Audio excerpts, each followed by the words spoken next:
All right, Jerosai, good morning. Good morning. Let us begin. Begin by thanking all of our sponsors for this morning. Sure to thank our annual Talmud Torah sponsor for Tav Shin Pei Hey, the Tilson Mishpacha, for dedicating all the Shemer Joshua's this year, wishing a tremendous Mazel Tov to Rabbi Naftali's friend Benjamin Wall on the occasion of the marriage of his dear son Tuvia to Shira.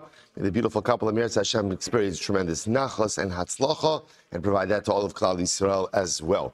Our Talmud Torah sponsors for the month of Nisan, Paul Pollack, in celebration of the Nisan birthdays of his wife Kathy and granddaughter Tikva Esther. Our anonymous Talmud Torah sponsorship in the schus of Simchas for all of our children, and for Nisan to be the month of Geula Shlema for Klal Yisrael. And Avram and Shendi Kelman, in memory of Avram's mother, Sarah Braina Bas Yoshua Heschel Zichron Levracha.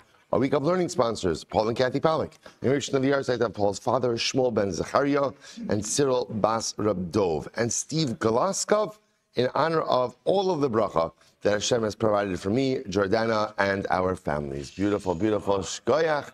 Absolutely beautiful. I'll say with that, let us begin. And tremendous shkoyach to Rabbi Zevi Daniel and the Chazara Chabura. I think a record crowd this morning. Baruch Hashem, absolutely. I'm sorry? You want to speak of the name Kol B'nai Malach. That's right, Kol B'nai Malach. Good. All right, Baruch Hashem. They're definitely better rested. But really, and Rosa Shkak to the Chabra again, I know it only ends up being a couple of minutes, but the truth is, remember, to get a couple of minutes of Chazara and to walk away with reinforcing some of the solas of the daf, obviously you'd need probably a full hour to mamish to, but like what you can accomplish in 10 minutes is incredible, and a tremendous shkach to all those who push themselves even just a little bit more. Incredible. Also, today's daf is Kuvav 106. We are picking up Emir Hashem on Kuf Yamid Beis.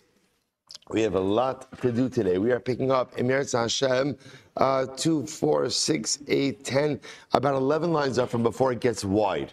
So remember again, we ended off yesterday's daf with this fascinating sugya about how exactly was Bilam able to curse Klal Yisrael. And the Gemara explained that essentially Bilam understood the exact moment that the Ribono Shel Olam gets angry. And he understood that if he was able to curse Klal Yisrael during that moment, that it would have catastrophic consequences for Klal Yisrael. A miracle occurred, and that entire time that Bilam was trying to curse Klal Yisrael, that entire time, Hashkadosh Baruch Hu never got angry. So we're picking up on that. The Gemara says that's why Bilam leBalak ma'ekov lo kavakel. So this is what Bilam said to Balak. Balak, what do you want from me? I can't curse Klal Yisrael if HaKadosh Baruch Hu doesn't want to curse them, right? There's nothing for me to do if I can't curse the people. El Za'im B'chol Yom, the Kama Zamo, so the Ribono gets angry every day. And how long does the anger of the Ribono Shel Olam last for? So the Gemara says, Rega. It's just a few moments. Or really I should say, just a moment. A singular moment that HaKadosh Baruch Hu gets angry at. And if you catch God in that moment, then terrible catastrophic consequences for Klal Yisrael. Shneimar, kirega biapo, chayim birsono. Ibayisem, or the other possibilities. So we'll say, so again, Lush is kirega ba'apo. It's only a moment. It's only a moment of HaKadosh Baruch Hu's wrath. The other possibilities, Ibayisema, lech ami boba chadarecha. The Navi says, my nation, go into your hiding place. Usigar dalas chaba'adecha. Close the door behind you. Chabi kimat rega. Hide yourself literally again for just a moment. Ad ya'avor za'am. Until the divine wrath passes by. So again, same idea. Chabi kimat rega. Just wait a moment until the divine wrath passes. So the Gemara says, good. Emas rasas. When does this moment of anger occur? When does Kadosh Baruch Hu get angry? So the Gemara says, Betlas Shai Kamaisa, in the first 3 hours of the morning, the early morning, Ki Chivra Karbalta de Tarnagolsa. Ultimately, again, when the feathers of the rooster are totally white. So the Gemara says, Kol Shaita V'Shaita Dami Chivarta. The feathers of a rooster are always white. So the Gemara says, Kol Shaita V'Shaita is Beisur Kisumki. Hayishaita less Beisur Kisumki. So apparently, again, throughout the day, it might be white, but there are small streaks of red in these early hours of the morning, so Kadosh Baruch Hu, so it's totally white. Okay, so say a story. Incredible story here. Hahumina, the Hava Bishu, say Rabbi Yeshua ben Levi. There was a min. You've seen this story before. Min is a heretic. There was a heretic who lived in the neighborhood of Rabbi Yehoshua ben Levi, right? And I will say again, now when it says Amin, this is obviously an incredibly antagonistic person. And he just gave Rabbi Yehoshua ben Levi just a very difficult time. Very difficult time. So what happened? This is incredible. So Rabbi Yehoshua ben Levi had an idea. Yom echad naket tarnagolta va'asale bekare va'osif va'amar kimota hu shaita ilache. So Rabbi Yehoshua ben Levi has a great idea. He's like, I'm done with this guy. I'm done with this guy. So what do you do when you're done with a guy? You get a rooster, you tie it to your bed, right? You wait until the moment that you see that the feather totally turns white, and you curse him. And that way, again, you are tapping into that moment of divine wrath, and you can be done with this guy. Now, listen, I just want to point out, obviously, the fact that Rabbi Yehoshua ben Levi is going to this length, there's two things happening over here. Number one, the guy is a min, right? So in other words, there's a theological issue, right? That's number one. Number two, obviously, he was subjecting Rabbi Yehoshua ben Levi to a tremendous amount of difficulty, right? And pain. If Rabbi Yehoshua ben Levi is willing to go to these lengths to be able to do this. So I just want to point out again, we're only being told part of the story, but Lamaisa, it's clear that there's much more that's happening over here. Okay, so Rabbi Yehoshua ben Levi is ready to curse the guy. Listen to this. Ki mata hishaita. When that moment came, so literally again, it's early morning, and therefore again, Rabbi Yehoshua ben Levi is ready to curse the guy. When that moment is about to come, what happens? Ilatye. So Rabbi Yehoshua ben Levi fell asleep. He fell asleep. The Gemara says, Kimati shaita nimnam. He fell asleep. Amar shmamina lav arach ara. So Rabbi Yehoshua ben Levi says it's clear. Lav arach ara means this is not the normal way. Rabbi Yehoshua ben Levi says the fact that I fell asleep, right? He said, Mamish, he's like up. He's up the whole time, just waiting for that one moment. And literally, when that one moment came, he fell asleep. So the fact that he fell asleep in that moment, Rabbi Yehoshua ben Levi says, indicates that what? Kadosh Baruch Hu doesn't want me to do this. It's not what God wants, not the approach that Kadosh Baruch Hu wants. Lav arach ara d'chsev. Right? The tzaddik punishing someone, right? And the tzaddik being the vehicle of misfortune for someone is not good. Kadosh Baruch Hu doesn't want us to go ahead and hurt each other. And even if the other deserves it, it's not. Kadosh Baruch Hu doesn't want us cursing each other. Kadosh Baruch Hu doesn't want us harming each other.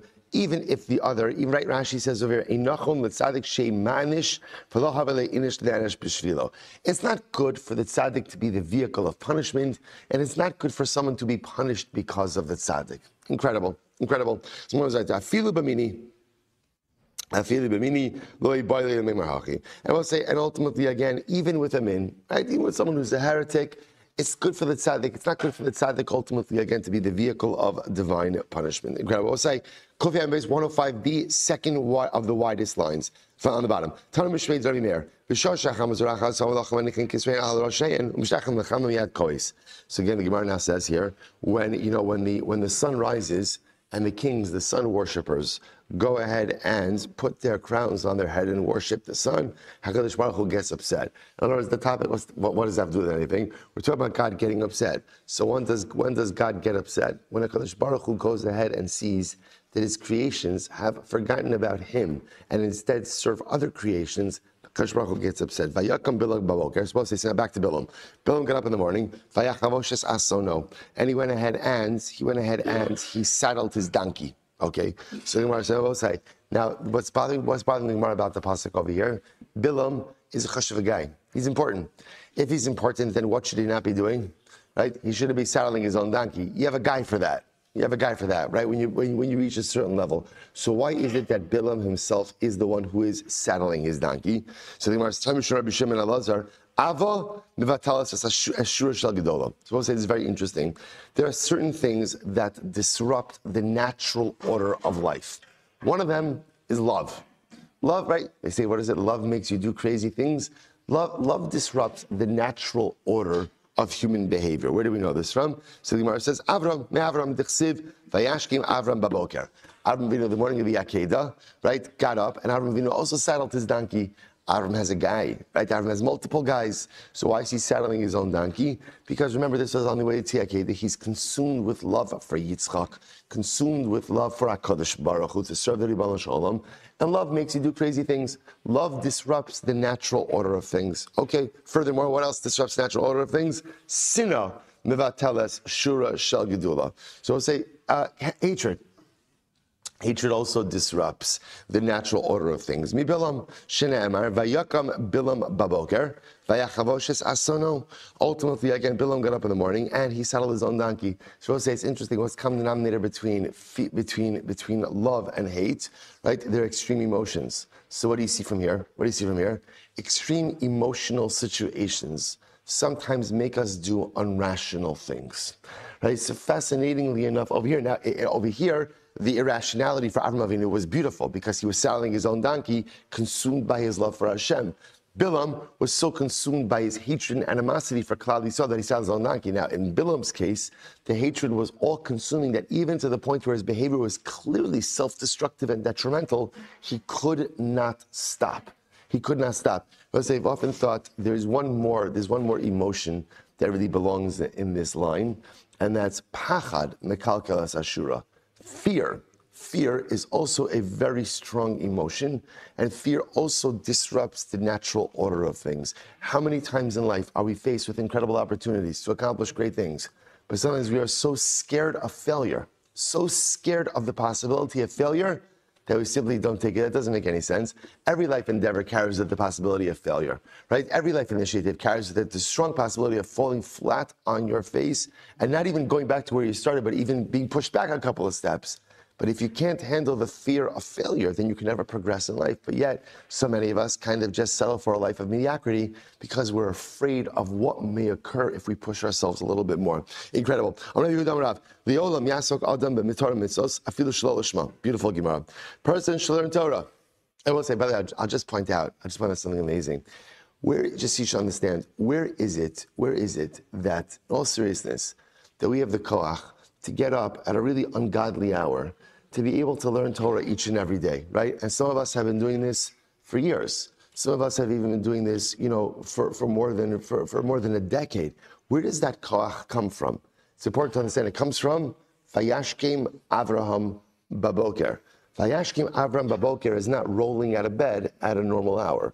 Vayashkem Avram Baboker is early, ridiculously early. Ridiculous. Why? To serve HaKadosh Baruch Hu.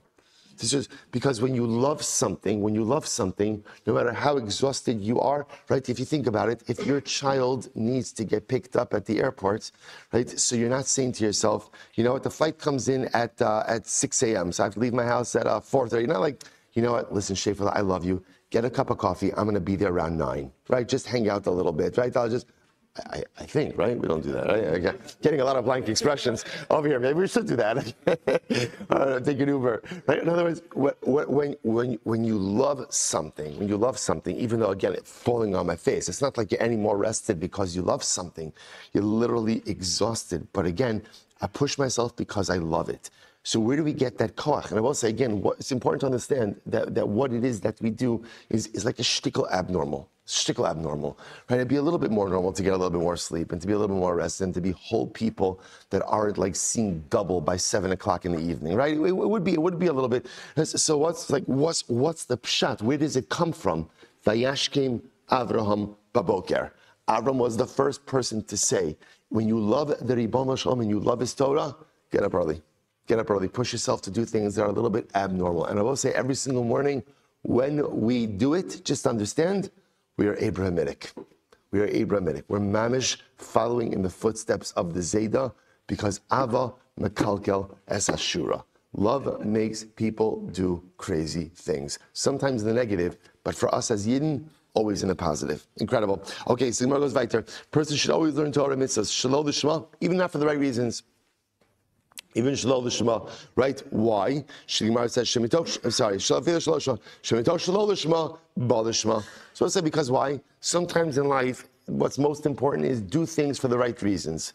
Even if at the end of the day, do the right thing, even if it's for the wrong reasons. Why? Because over time, you'll come to do it for the right reasons. In other words, even if right now I'm not doing things for the right reason, over time I'll come to do it for the right reason. So the Gemara says, Shebeschar arboim mushtayim karbanos shekrev Balak. Listen to this. Zachav yatsa mimenu rus. This is wild. Balak, the king of Moab, just to follow the story.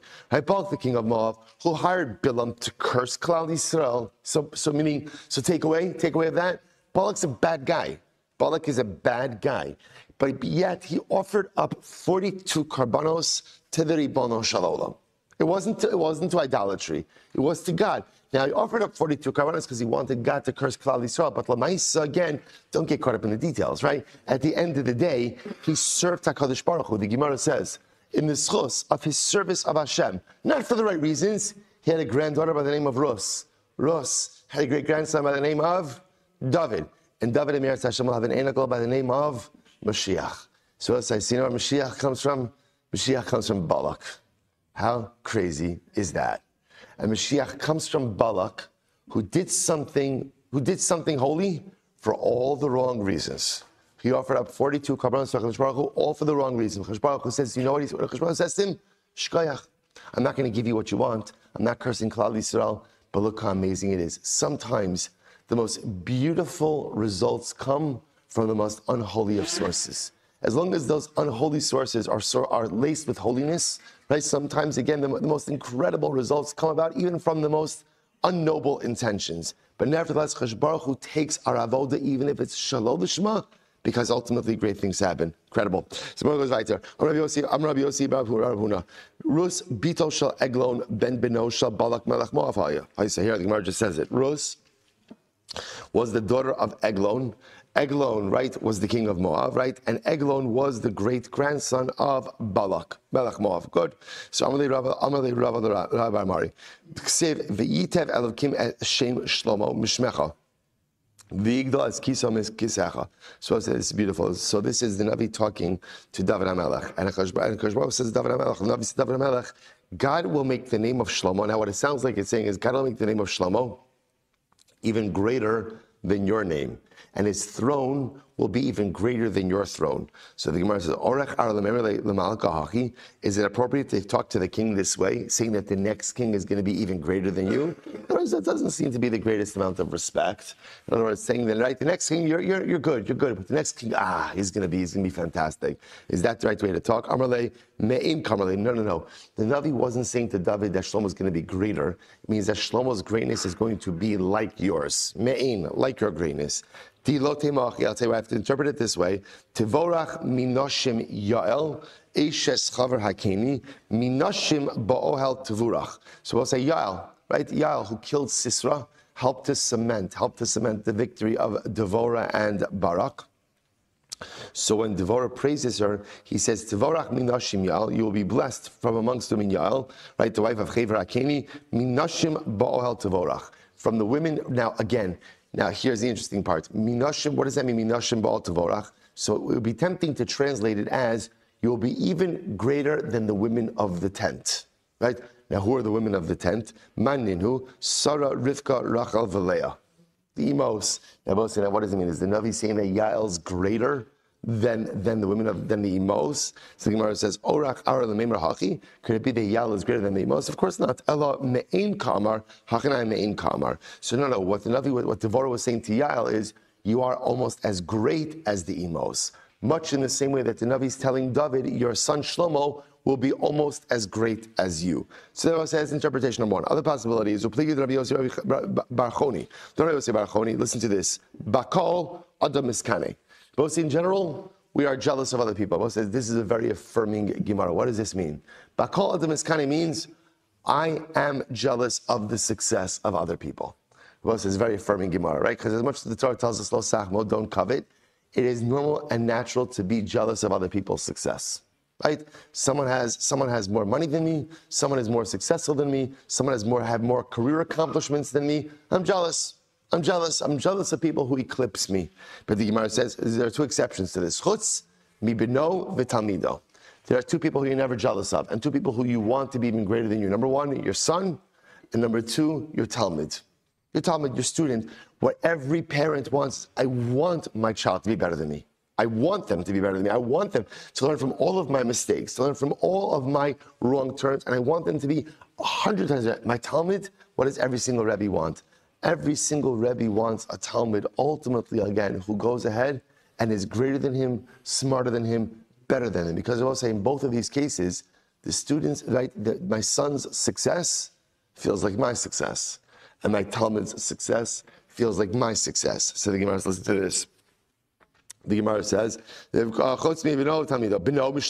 So from son, how do we know that a father wants a son? So that's from Shlomo. That's why, again, according to his interpretation, the Navi was telling David, Shlomo will be greater than you. He will be greater than you. And David's like, great.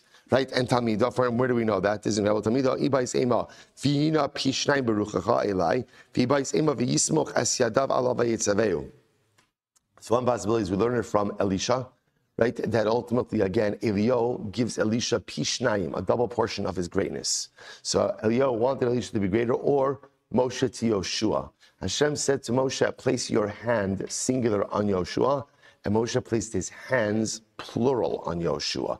So again, both of these Rebbeim wanted their Talmidim to be even greater than them. Incredible. Let's go back to Vayasim Davar B'fi Bilam, but back to Bilam. So Hashem placed his words in Bilam's mouth. Rabbi Lazar Omer Malach. Rabbi Yoros and Amar Chika.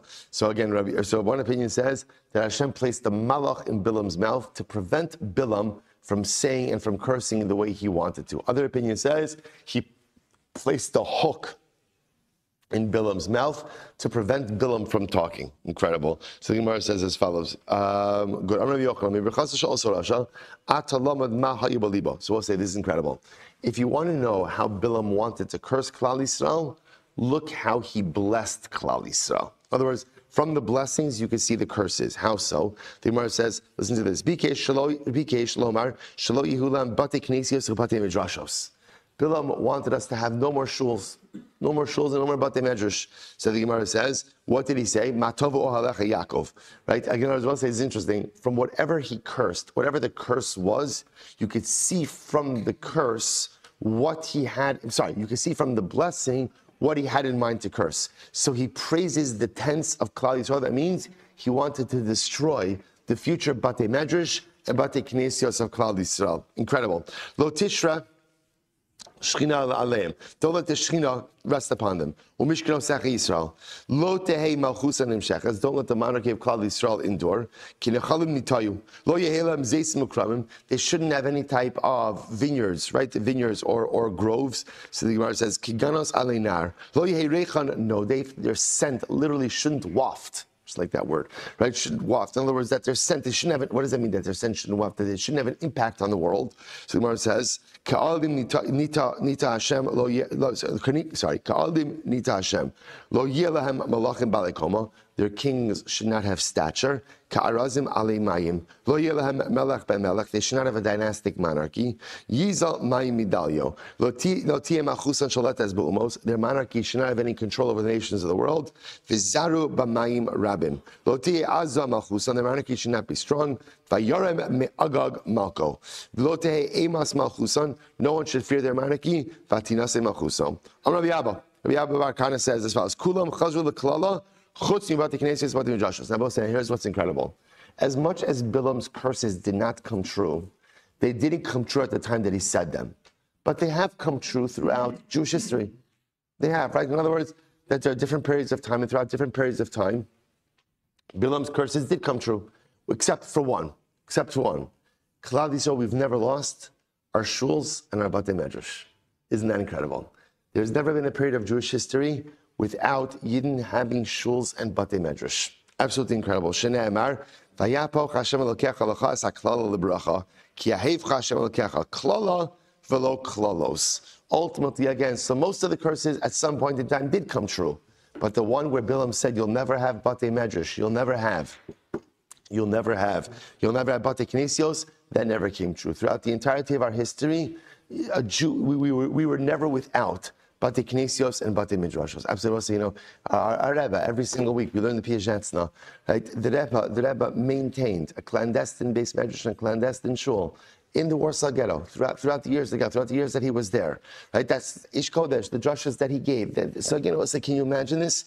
Even literally when we're in Gehenna. So all the other curses came true. But a yid without a base medrash, a yid without a shul, that never happened in the entirety of our history. Absolutely incredible. Let's go weiter. The Gemara says, Amar Rabbi Shlomo bar Nachmani, Amar Rabbi Yochanan, Yonasan, Mai Dichsev Ne'emanim Peitzei Ohev, V'ne'etaros Neshikos Sone. So we'll say, so literally translated, what does it mean? Essentially, good are the injuries given to you by someone who you love, and despised are the kisses of an enemy. What does that mean? So the Gemara says, Tova klala shekila achi ashiloni es Yisrael, yosem ibracha shebircham bilam arasha. They both say this is wild. So ultimately, again, the klala, the curse that we got from Achia Shiloni, right? We learned, remember again, Achia Shiloni, we learned about him. Where do we see him? Just a few days ago, where do we see him? Where do we see him? Excellent, by Yeravam ben Nevat. Right? He was the one who took the garment, tore it into 12 pieces, gave Yeravam 10 of the pieces, says, you are now the Melech over 10 tribes. Achia Shiloni. So what does he, Achia Shiloni cursed us. Now, what it means he cursed us is, he was delivering verbal rebuke on behalf of God.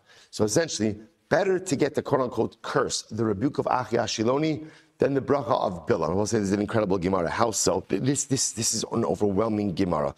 Listen to this. Here we go. Achia Shiloni, kilo es Yisrael bekana. When Achia Shiloni cursed us, and again, I will say curse is a strong word. He's delivering rebuke. Okay, but we're going to call it a klala. When he cursed us, he referred to Klal Yisrael as a reed. As a reed, a kana. Listen to the Shnei Amar. V'hika Hashem es Yisrael kasher yonot hakana b'mayim. So Hakadosh Baruch Hu will literally strike Klal Yisrael just like a reed is stricken in the water. So we'll say, now what does this mean? So why does he compare us to a reed? Get ready for this. This is incredible. So first of all, a reed always stands by water, right? The gizel machlif, and a reed regenerates. So it's always found by water. It regenerates. Shrashav merubin, it has a lot of roots. And afilu kol ruchos sheba'olam ba'os v'noshenro. Now what happens with the reed? A reed is soft. Because it's soft, all of the winds of the world could blow against it. And what happens to the reed? Eina mazizin oso mikoma. So what happens to the reed is the reed could be totally blown over, even laying on its side, but it's never uprooted. It's never uprooted. So ultimately, again, the reed just sways with the wind. But as soon as the wind is finished, what happens to the reed? It stands right back up in place. Yet, interestingly enough, Bilam blessed us, and he called us a cedar tree. Now, what's the chap with the cedar tree? So first of all, the cedar doesn't grow by water, right? And furthermore, the cedar has a very shallow root system. Once you cut down a cedar tree, it does not go ahead and regenerate. And now, the cedar is a very strong tree, and therefore all of the winds in the world could blow against it, and they won't move it. But once the southern wind goes ahead and blows against the cedar tree, miyad akraso v'avchaso al panav. So apparently, again, while all the winds can't do anything to the cedar tree, the southern wind does have the ability to uproot it and put it on its face. Not only that, going back to the reed for just a moment, the kana, furthermore, I will say the reed is privileged to be fashioned into a quill, ultimately to be used to write a Sefer Torah. So I will say, so therefore again, better to get the curse of Achia Shiloni, right, than to get the bracha of Bilam. I will say it's important just to take a moment. In that bracha of Achia Shiloni is something incredibly profound. Everything we need to be successful is contained in this Gemara. Number one, to be like the reed. Number one, plant yourself by water. Water, we'll say, what does water represent? Water is Torah, water is also chesed. Water is Torah, water is chesed. Let's say if a person wants to sustain themselves in life, there are two things you need to do. You need to be constantly embedded in a life of not just learning Torah, but living Torah. Furthermore, you cannot be a person who only exists for yourself. I must become a person who is a Baal Chesed. I must become a person ultimately, again, who is rooted in a life of giving and doing for the other. Furthermore, both say life is filled with winds. Life is filled with circumstances that we don't like and we don't want. There are two different ways that you could deal when the winds of unwanted circumstances blow against you. So number one, you could just fall down. You could just say, woe is me. Woe is me. I didn't want this. I didn't plan this. I don't like this. Zelo fair. Whatever you want to say, right? And you could just give up. You could just give up. You're not happy with the way life is going. Give up. Lay down. Lay down, play dead. You could do that, or you could go with it. You can roll with it. Just lean into it. And the wind's going to blow me here, and the wind's going to blow me there, and life circumstances have a way of moving me all different kinds of places.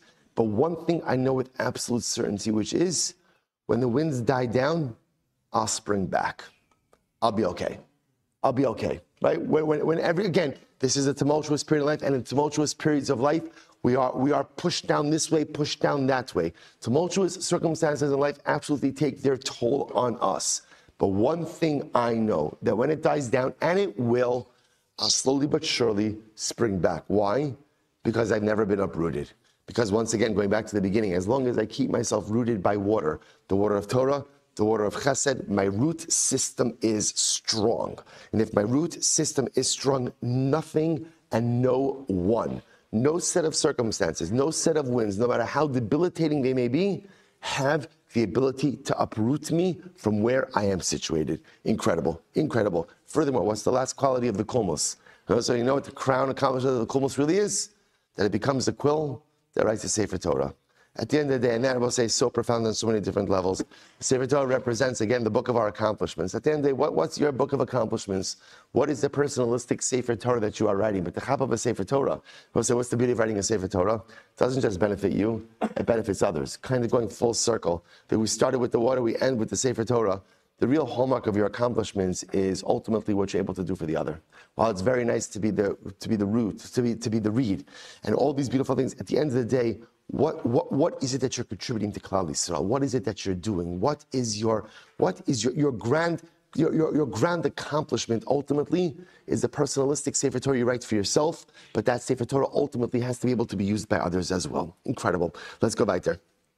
So the Gemara says as follows: Vayaris Hakini. So still back to Bilam. Vayaris Hakini. Vayisa Mishalo. Amrlo Bilam liyisro. Kini lo haisimana ba'oseitz. That's what I say. Now here's what's interesting. So apparently Bilam, the Gemara says, meets Yisro. Now Yisro and Bilam knew each other, right? They were going to see in this moment. They knew each other from the Egypt days. That's how they knew each other. So Bilam says to Yisro, what are you doing here? Now Yisro was with Klal Yisrael. So he says, Yisro, what are you doing over here? What's going on over here? After all, weren't you involved in that same discussion in Egypt, which we'll get to in just a moment? So the Gemara says, Mi oshivcha eitel esani olam. Who positioned you? Who planted you over here with Moshe Rabbeinu, with Klal Yisrael? We'll say there were three people who were involved in that council. Now, what council? When Rashi points out there, when Paro said, when Paro said, throw the Jewish babies into the Nile, there were three people involved in that decision, or three people involved in that discussion. Who were they? Eluhain, Bilam, Eov, and Yisro.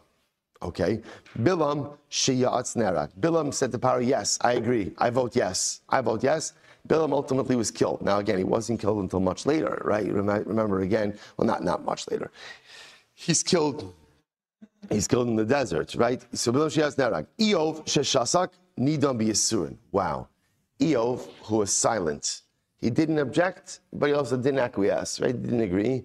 He was punished with suffering. I'll say, isn't that wild? So I'll say, so the whole story of Eov, is the story of unimaginable suffering that can't be traced to a source, right? The whole chap of Eov was like tzaddik v'ralo, that the righteous suffer sometimes in unimaginable ways that we can't even understand. It's fascinating to see over here that at least according to this stream in Chazal, it wasn't for nothing. Eov's suffering was a punishment. Well, why was it a punishment? Eov had an opportunity to go ahead and stop this situation.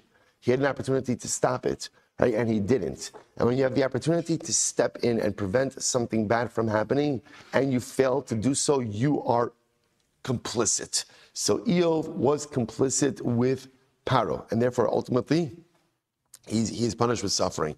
What happened? Yisro shebarach. Yisro ran away. Because Yisro ran away, Zachu b'nei banav leishe b'lishkas hagazis. This is wild. Because he ran away, Yisro was zocha to have einaklach, to have grandchildren who were members of the Sanhedrin. Shnei mishpachos sofrim Yoshvei Yavis, tartaim shematim sukasayim hema kenim abayim machmas avi beis racham uksiv ubnei keni chosei Moshe alu meir hatmarim. So we'll say, isn't that wild? So Yisro was silent, and therefore, Yisro ran away, and because he ran away, he was zocha to have children who were members of the Sanhedrin. We'll say, you'll say, what's the question? What's the burning question you have? What's the burning question? Why didn't he object? What do you mean? Why do you get credit for running away? That's cowardly. Why stand your ground and object? So understand, Yisro was smart enough. What did he understand? He already lost. Right? How do we know he already lost? Right? It was a tribunal of three. All right, it was a tribunal of four. It was Paro, Yisro, Eov, Bilam. Paro was in. Paro was in, right? So Bilam was in. So Eov was silent, a non-vote, which means that Yisro already understood, I don't have a voice anymore. I don't have a voice anymore. So we'll say, and this is a tremendous yisod. When we see something that is broken, we absolutely have to try our best to try to fix it. But there are circumstances in life that are very broken, and what a person has to do with themselves in that situation, you have to be masalik. You have to remove yourself from it. You can't fix every problem. And again, sometimes certain situations are so toxic that Lamaisa, again, it can't be fixed. It can't be fixed. Instead, again, someone has to be removed from the situation because they themselves may be the source of toxicity, or ultimately, again, they're just maybe so much, I got to get out. So ultimately, again, it's not Yisro running away as an act of cowardice. It's Yisro recognizing I don't have the ability to affect change in this situation, and therefore, I'm removing myself from the equation. Incredible. Let's go back to Vayisa Mashal V'Yomer. Oy miyichya mishum okel. So Rabbi Yochanan, oy lo le'uma shetimtza b'shash chashbaruch hu oseh pinyon lebanav. So that's incredible. So Bilam was saying, woe to the nation who gets in the middle of Hashem and Klal Yisrael when Hashem is redeeming His people. In other words, when Hakadosh Baruch Hu redeems us, there's so much passion between Klal Yisrael and Hakadosh Baruch Hu that ultimately don't get in the middle of that. So the Gemara says, listen to this. The Gemara says, "So mi matal ksusa ben lavi levia b'shashin iskakin ze'im zeh." So apparently, again, it would be the same thing as like trying to throw a garment in between a lion and a lioness when they're trying to mate. So apparently not a good idea to get in the middle of that, right? And even if you go ahead and you place a garment there, the garment's not going to stop them from doing what they want to do. The Gemara says, good. V'tzim miyad kisim, amarav libun aspir. That's the name of the place. V'anu ashur v'avo ever, ad ashur katle miktal mikan ve'ilach mishabde shibudei. So Klal Yisrael ultimately, again, one day will spread out. They'll conquer a vast land. Up until Asher, they'll kill. From there and afterwards, they will enslave. Hineni holich la'ami l'cha yotzcha shayasa amazeh la'amecha. So okay, now incredible Gemara over here. Incredible Gemara. So now Bilam realizes, fast forwarding a little bit, right? Bilam realizes he can't curse the Jewish people. Not going to work. As they say, zela oleh. It's not working. It's not working. So therefore Bilam says to Balak, look, I can't curse them, but let me give you an eitzah about what you can do to just be done with this people. Let me give you the eitzah. All right, so what? So Bilam, now the lashon of Bilam is, he says, sheyasa ha'amazeh la'amecha. So the Gemara says, amecha la'am hazeh. Why should it be your nation? It should be this nation. It's like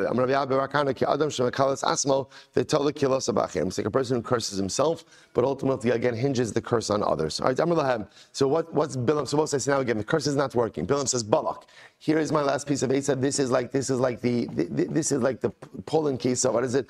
Pull in case of emergency, right? This is the fire alarm. This is what you do to Klal Yisrael if you want to destroy them. Amar lahem, Eloheim shal elu sonezima. You know what God hates more than anything? God hates immorality. God hates immorality, right? We've seen, by the way, over here, immorality is not the thing that Hakadosh Baruch Hu hates most. What does Hashem hate most? We saw this. What does Hashem hate most? Dishonesty. Disingenuity, right? That's Hakadosh Baruch Hu hates more than. Hakadosh Baruch Hu hates people who just are dishonest. Hakadosh Baruch Hu can deal with any and every avera. He really can. What he can't deal is when we're not honest with ourselves, we're not honest with each other. That's what he can't deal with. But in any event, but nevertheless, right? Immorality is a very close second. Right? He doesn't like immorality. He doesn't like immorality. So Bilam says like this. Now the Jews, this is fascinating. The Jews of that generation, they really liked linen garments. I said they like that, a thing for linen garments. Now Rashi points out over here, why did they like linen garments? So Rashi says it's what they wore in Egypt. Apparently, again, it's light, breathable material, good for all seasons, right? So Lamaisa, they really liked linen garments. Okay, that appetite for. So what should you do? Listen to this. The Gemara says, Bo v'asyacha eitza. So Bilam says, here's what you should do. And Bilam lays out the whole plan for Balak. Here's what you do. Aselim kilayim. So go make like a little bit of like a market. Remember again, the Jews are camped in the desert. So Bilam, so just see, I have like the imagery over here. So the Jews are camped in the desert. Bilam says to Balak, look, set up like a shuk, like a marketplace, right by the Jewish encampment. Okay? And go ahead. V'hoshiv b'hen zonos. Staff the shuk with harlots, with zonos, okay? Zikina mibachutz, v'yalda mibifnim, an older harlot on the outside, and a younger harlot on the inside, okay? V'yimachru lehen klei pishtan. And again, this marketplace should sell one thing, right? linen garments. Now we're going to see it's really two things. It's linen garments and wine, right? We're going to see that wine comes in a little bit later on, right? So sell linen garments, and what happens? Well, it's incredible. Aslam kilayim, right? So what happened? So Balak listened, and they set up a marketplace. Aslam kilayim mehar sheleg ad beis hayishimos. V'hoshem and zonos zekinim mibachutz v'yaldam mibifnim. Okay, so here was the plan. This is this incredible Gemara. Ubishar sheYisrael ochlin v'shosin usmechen v'yotzin l'tayel b'shok. So now what happens? Klal Yisrael, we're minding our own business. We're sitting in our encampment. So we'll say, what happens? What happens? Ochlin shosin usmechen. They both say, do you know, sometimes you think about our time in the desert. Do you know what happened like on a typical evening in the desert? Ochlin, shosin, usmechen. We fabranged, right? Klal Yisrael, you ate a little something, you had someone, you made a l'chaim, we were happy with each other, we're happy with Moshe Rabbeinu, we're happy with the Kadosh Baruch Hu.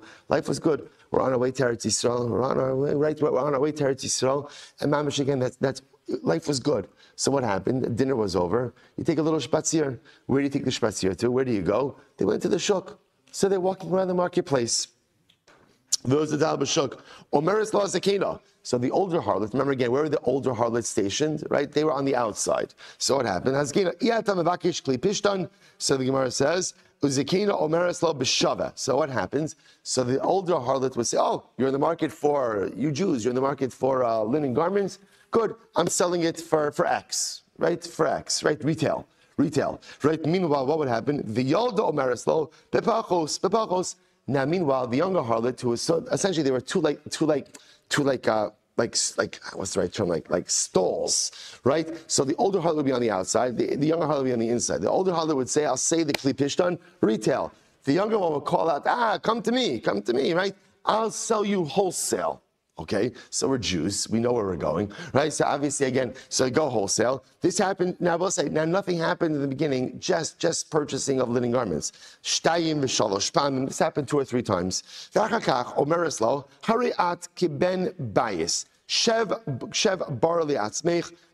What happens? So now, after a couple of times this happened, so a rapport. Now again, we'll say they have no idea that these women are harlots, right? Again, remember, up until now, this is business. So after this happened a couple of times, so the younger harlots who ran the businesses on the inside, so they would say to the Jewish men, listen, you've come here already a couple of times, come inside, right? They've been doing this for a while, come inside, come sit a little bit.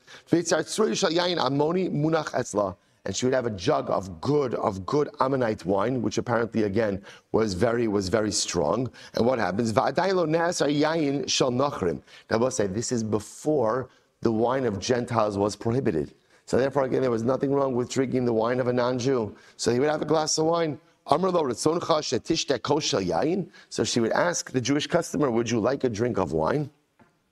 Kevan sheshasa boerbo. So we'll say he said yes, he'd have a glass of wine. And I will say, what happens after a glass of strong wine? The desires could be unleashed, right? So it was just, again, I will say, it's very important to understand the context of this was purely transactional. I mean, like merchandise-wise transactional. That was it. And it was that glass of wine that kind of became the gateway for everything. Samarla Hashmieli. So now what happened at this point in time, the Midianite women would proposition the Jewish men. So what happened? So she would take out. The woman would say to the Jewish man, "I'm willing to have relations with you." Just one little detail. You see this little. She would take out the idol from inside her clothing. A little idol, like a pestle, not a big one, just like a pocket one, right? And she would say, "Just do me a favor, just before we move to the next step over here, if you wouldn't mind, just going ahead and worshiping this idol." Both says incredible. Amrullah. Hello, Yehudi ani. I say, isn't this incredible? The world doesn't understand the Kedusha of a Jew. Right? So the Yid would say, what are you talking about? It's I was like, and by the way, I just want to point out, this guy obviously isn't the frummest guy in the world. Like Art Scroll's not writing his biography. Remember again, right? What is he about to do? This guy is ready to go, right? He's ready to have relations with this Midianite prostitute. So this is not like a gun olam over here. But yet, when she wants him to worship idolatry, he's like, what? Yehudi ani. Really? You're about to engage. You're about to engage this woman. I know what I'm about to do. I know what I'm about to do. But just because I'm about to do that doesn't mean that I'm going to worship idolatry, right? Those are worlds apart. Yehudi ani. So what does she say to him? Amrlo, come on, don't make more of it than it has to be. Klum mevakish mimcha ela piyur. Good news. This is Baal Pa'or. So all you need to do is defecate, right? That's all you really need to do, right? Just a normal bodily function, right? So just go ahead, just relieve yourself. It's good for the body, it's healthy. So really, anyway, you're happy, Idol's happy, I'm happy, then we'll all be happy, right? And it's going to be fantastic. So just do a little defecation over here and we're good to go. Now, the Jewish man didn't realize that the way to worship Baal Pa'or is through defecation. See, he just thinks that this is a really strange woman, right? But at the same time, he really wants her. So, okay, if that's what it takes, then okay, then I guess okay, right? So Lamais again, say defecates, okay.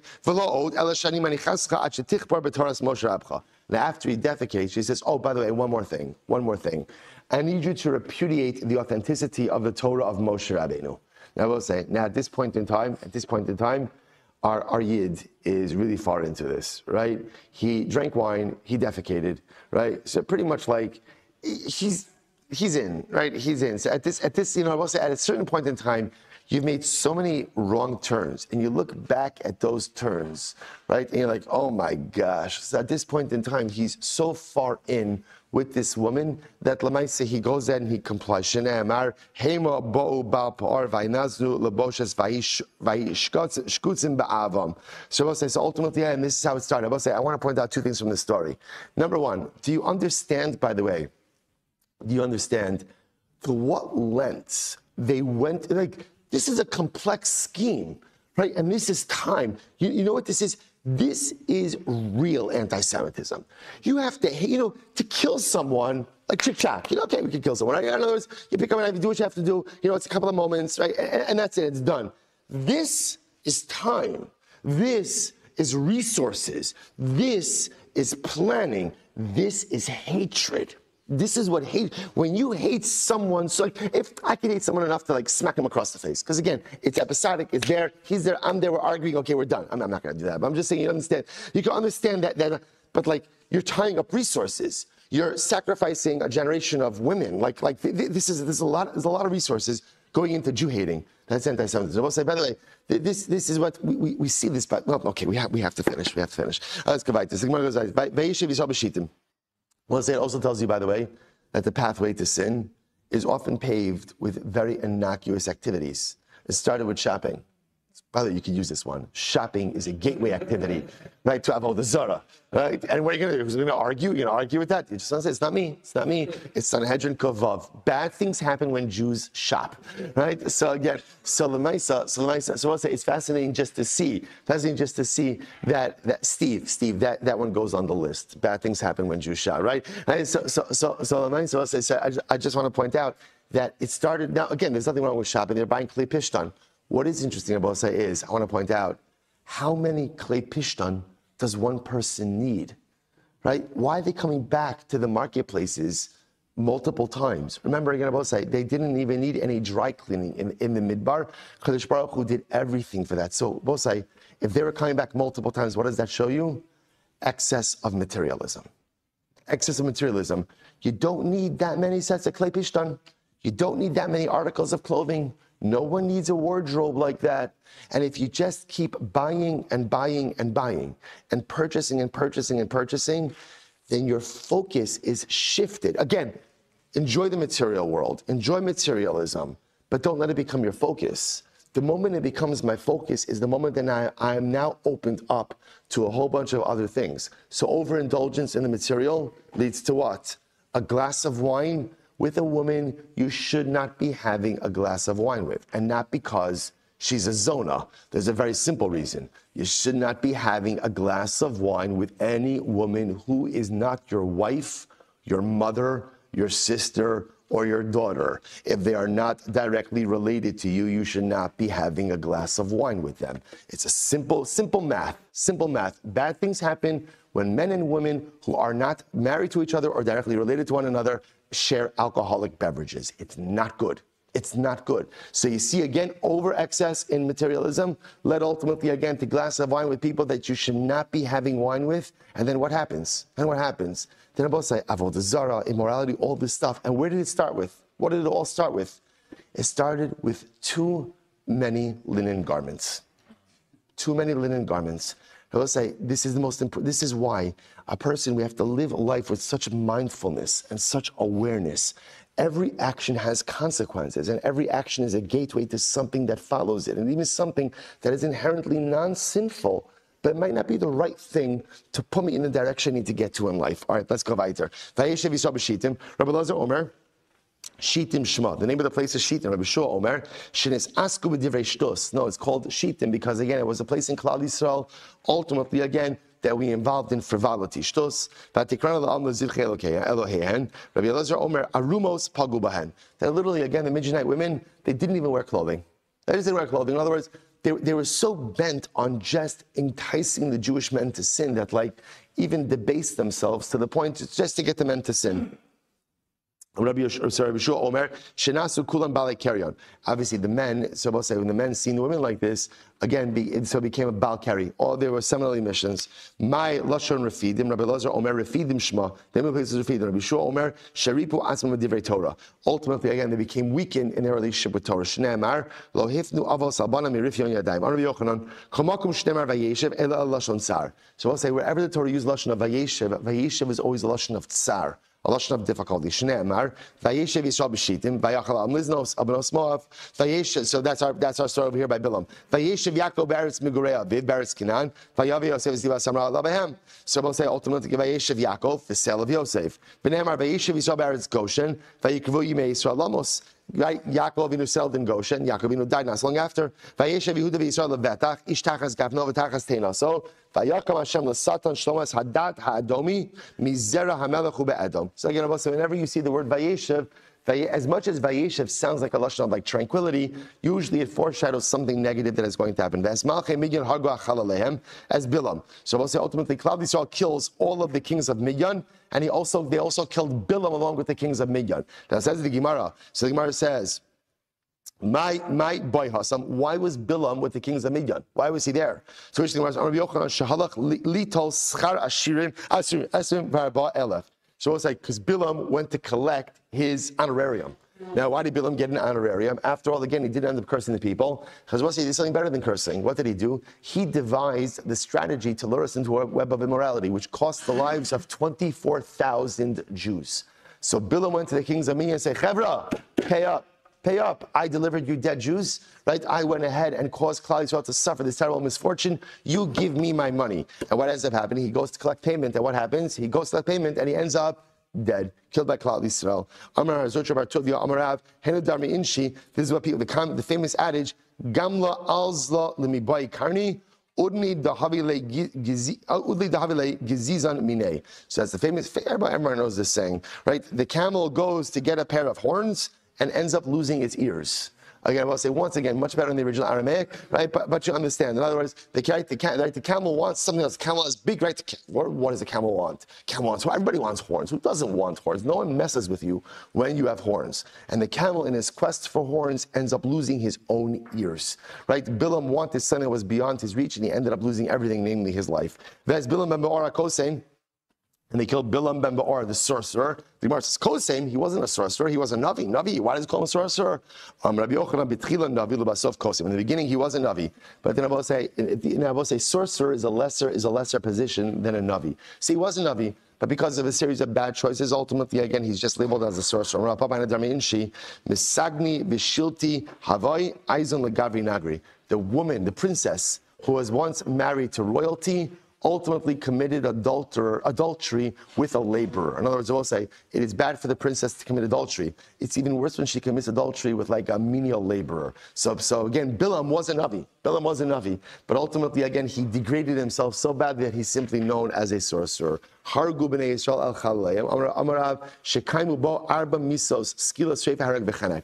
I will say, when the Jews killed Bilam, they killed him in a way that he suffered all 4 forms of execution. Skila, Sreifa, Hereg, Vechenek. Now, how do they do this? Rashi points out something amazing. They hung him, hanged him. Right? They hanged him. Right? So ultimately, again, Rabbi says, listen to this. So Rashi points out they hanged him underneath the fire. So what happened? By hanging him, ultimately, again, that's chenek. Then they decapitated him. That's saif, right? That's hereg. That's right. That's saif. That's a sword, right? Then he falls down into the fire. That's skila, because skila is pushing a person off a roof, and then he burnt in the fire. That's sreifa. They execute him with all four forms of misa. But how old was Bilam when he died? How old was he when he died? So the Gemara says, so again, so interestingly enough, Rabbi Chanina said, I don't know, but here's what I would surmise. Since the pasuk says, Anshe Dam Mirma, deceitful people, lo yechetzu yimehem, do not even live to half of their life. So we'll say a general lifespan is 70 years. Half of that life would be 35, which means Risham don't even live to 35. So Rabbi Chanina says, I would guess, Bar Tlasin Utlashnin or Bar Tlasin V'Arba. He was either 33 or 34, some age right below 35. So Amalei Shaper, the min said to Rabbi Chanina, Shkoyach, Shaper Kamer, Lididi Chazili Pinkasei, to Bilam.